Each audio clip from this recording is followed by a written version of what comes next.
ఇక DGP office నుంచి మరింత సమాచారం మా ప్రతినిధి శశి అందిస్తారు. శశి, ప్రాణహాని ఉందని రక్షణ కల్పించాలంటూ డీజీపీని కలిశారు మనోజ్, ఏంటి పరిస్థితి అక్కడ?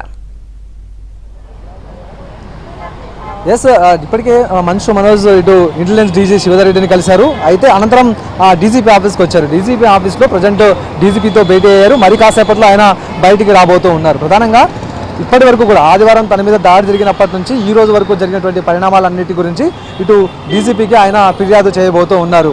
ప్రధానంగా తనకు ప్రాణహాని ఉంది, మరోవైపు తన కుటుంబ సభ్యులకు కూడా ప్రాణహాని ఉందంటూ కూడా ఆయన ముందు నుంచి చెప్తూ ఉన్నారు.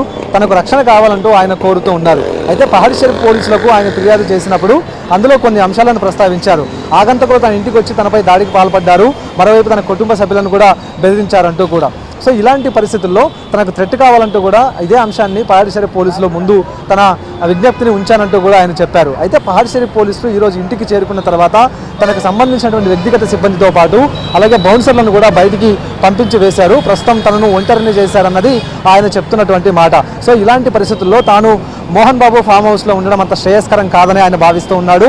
అందుకు అనుగుణంగా తనకు రక్షణ కావాలంటూ కూడా కోరుతూ ఉన్నాడు. అయితే పోలీసులు తనకు సంబంధించినటువంటి అంగరక్షకులను బయటికి పంపించిన తర్వాత ఇటు పోలీసులతో పహాడ్ షరీఫ్ పోలీసులతో మంచు మనోజ్ వాగ్వాదానికి దిగాడు. తాను రక్షణ కావాలంటూ పోలీసులకు ఫిర్యాదు చేస్తే మీరు తనకు సంబంధించినటువంటి బౌన్సర్లను ఎందుకు బయటకు పంపిస్తూ ఉన్నారు, తాను నియమించుకున్నటువంటి బౌన్సర్లను బయటికి పంపించేటటువంటి అధికారం మీకు ఎవరిచ్చారంటూ కూడా ఇటు పోలీసులతో ఆయన వాగ్వాదానికి దిగారు. సో ఇలాంటి పరిస్థితుల్లో ఆయన తన భద్రతను దృష్టిలో ఉంచుకుని తన భార్యతో కలిసి ఫామ్ హౌస్ నుంచి బయటికి వచ్చారు. అక్కడి నుంచి నార్సింగికి వచ్చిన తర్వాత నార్సింగ్లోనే మధ్యాహ్నం వరకు కూడా అక్కడే ఉన్నారు. సుమారుగా 3 గంటల వరకు కూడా ఆయన నార్సింగ్లోనే ఉన్నారు. తన భద్రతను దృష్టిలో ఉంచుకుని తనకు రక్షణ కావాలంటూ కూడా కోరాలి అంటూ నిర్ణయించిన తర్వాత ఆయన ఇంటెలిజెన్స్ డీజీని కలిశారు. అనంతరం తనకు సంబంధించినటువంటి థ్రెట్ ఏ విధంగా ఉంది, ఎవరెవరితో థ్రెట్ ఉందన్న అంశాల గురించి భార్యతో పాటు మనోజ్ ఇంటెలిజెన్స్ డీజీకి వివరించారు. ఇక అనంతరం డీజీపీ కార్యాలయానికి చేరుకున్నారు. ప్రధానంగా పోలీసుల మీదే ఆయన ఫిర్యాదు చేయబోతున్నారు. మరోవైపు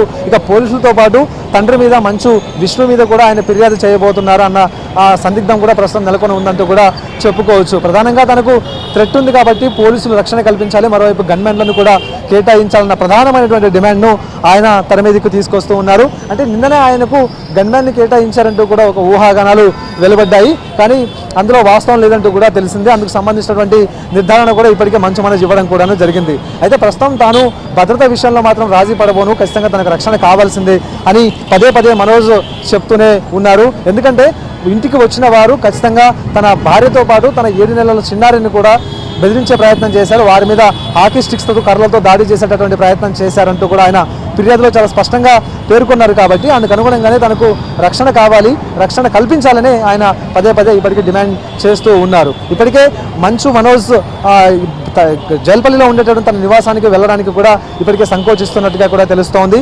ఎందుకంటే మంచు విష్ణుకు సంబంధించినటువంటి బౌన్సర్లు ఇప్పటికే ఈ ఫామ్ హౌస్లో మోహరించి ఉన్నారంటూ కూడా చెప్పుకోవచ్చు.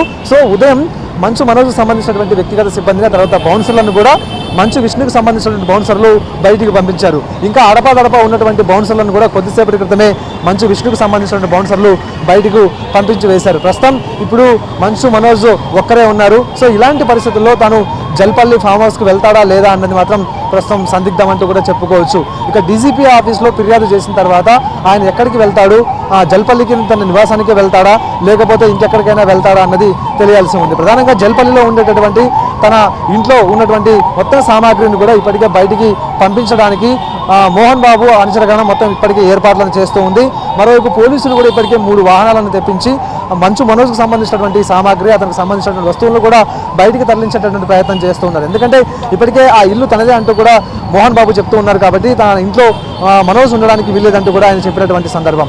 సో ఇలాంటి పరిస్థితుల్లో ఇటు మంచు మనోజ్ ఇటు జల్పల్లి వెళ్తారా లేకపోతే మళ్ళీ నార్సింగ్కి వెళ్తారా అన్నది తేలాల్సి ఉంది. సో మొత్తానికి మాత్రం డీజీపీని అయితే కలిశారు. తనకు సంబంధించినటువంటి అంశాలన్నింటినీ కూడా ఆయన వివరించారు. ప్రధానంగా ఇంట్లోకి ఆగంతకులు చొరబడ్డారు. ప్రధానంగా అంత సెక్యూరిటీ ఉండేటటువంటి ఇంట్లోకి ఆగంతకులు ఎలా చొరబడ్డారన్నది మంచు మనోజ్ ఇప్పటికే ఒక ప్రశ్నను వ్యక్తం చేస్తూ ఉన్నారు. ఎక్కడైనా సరే సీసీ కెమెరాలు ఉన్నాయి, మరోవైపు చీమ చిటుక్కుమన్నా ప్రతి చోట కూడా తెలిసేటటువంటి అవకాశం ఫామ్ హౌస్లో ఉంది. ఇలాంటి పరిస్థితుల్లో 10 మంది ఆగంతకులు ఎలా లోపలికి వచ్చారు? అయితే లోపలికి వస్తే మాత్రం ఎవరో ఒకరి ప్రోద్బలం ఉంటేనే వారు లోపలికి వస్తారు. సో ఇలాంటి పరిస్థితుల్లో తన ప్రాణాలకు హాని ఉందన్నది ఆయన ప్రధానంగా చెప్తూ ఉన్నారు. అయితే ఆ 10 మందిని ఇంట్లోకి రానిస్తే ఎవరు రానిచ్చారన్నది పోలీసులే తేల్చాలి అన్నది మనోజ్ డిమాండ్ చేస్తూ ఉన్నారు. మరోవైపు దాడి చేసిన తర్వాత అందుకు సంబంధించినటువంటి దాడి దృశ్యాలు ఇంట్లో ఉండేటటువంటి సీసీటీవీలో రికార్డ్ అయ్యాయి. అయితే ఆ సీసీటీవీకి సంబంధించినటువంటి ఫుటేజ్ను మాయం చేయడంతో పాటు ఏకంగా డీవీఆర్లను కూడా ఎత్తుకెళ్లారంటూ ఆయన తన ఫిర్యాదులో ఇప్పటికే స్పష్టం చేశారు. విజయ్ రెడ్డి అలాగే కిరణ్ రెడ్డి అనేటటువంటి ఇద్దరు పేర్లను కూడా మెన్షన్ చేశారు. సో వీరిద్దరే ఇంట్లో ఉండేటటువంటి డీవీఆర్లను కూడా బయటికి తీసుకెళ్లారంటూ ఆయన చెప్తూ ఉన్నారు. అయితే ఇంట్లో జరిగినటువంటి దాడి దృశ్యాలకు సంబంధించినటువంటి ఫుటేజ్ని మాయం చేయడానికి, మరోవైపు డీవీఆర్ని మాయం చేయడానికి గల కారణాలు ఏంటి, దాని వెనుక ఉన్నటువంటి ఆంతర్యం ఏంటి అన్నది కూడా పోలీసులు తేల్చాల్సి ఉందంటూ ఆయన చెప్తూ ఉన్నారు.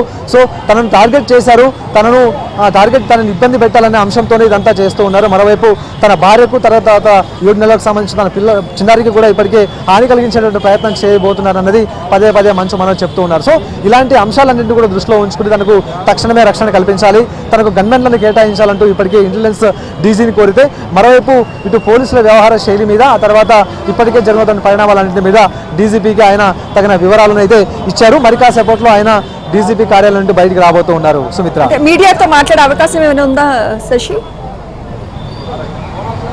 అయితే ఉదయం మాత్రమే ఆయన మీడియాతో మాట్లాడారు. మీడియాతో మాట్లాడుతూ ఆయనకు సంబంధించినటువంటి అన్ని విషయాలను కూడా వెళ్ళగక్కారు. ఎక్కడా కూడా తను ఆస్తి కోసం, ఎక్కడా కూడా సంపాదన కోసం తను పాకులాడలేదు.